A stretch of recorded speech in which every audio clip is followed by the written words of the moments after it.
செய்தி. வணக்கம். விவி செய்திகளுக்காக செய்திகள் வாசிப்பது திருதி. ராணிப்பேட்டை மாவட்டம் பணப்பாக்கம் தொழில் பூங்காவில் 9,000 கோடி மதிப்பீட்டில் டாடா நிறுவனத்தின் கார் உதிரி பாகங்கள் தயாரிக்கும் ஆலையை தமிழக முதலமைச்சர் ஸ்டாலின் விரைவில் அடிக்கல் நாட்ட உள்ளதால் கைத்தறி மற்றும் துணிநூல்துறை அமைச்சர் ஆர் காந்தி, மாவட்ட ஆட்சியர் சந்திரகலா, மாவட்ட காவல் கண்காணிப்பாளர் கிரண் ஸ்ருதி ஆகியோர் நேரில் ஆய்வு மேற்கொண்டனர்.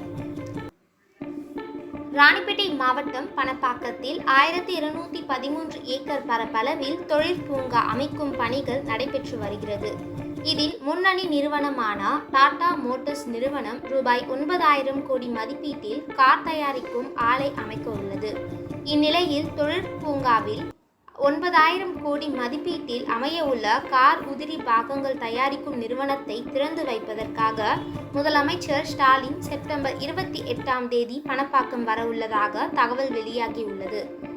இதனை முன்னிட்டு தமிழக கைத்தறி மற்றும் துணிநூல்துறை அமைச்சர் ஆர் காந்தி, ராணிப்பேட்டை மாவட்ட ஆட்சியர் சந்திரகலா, மாவட்ட காவல் கண்காணிப்பாளர் கிரண் ஸ்ருதி ஆகியோர் பணப்பாக்கத்தில் தொழிற்பூங்கா அமைய உள்ள இடத்தை நேரில் வந்து ஆய்வு செய்தனர்.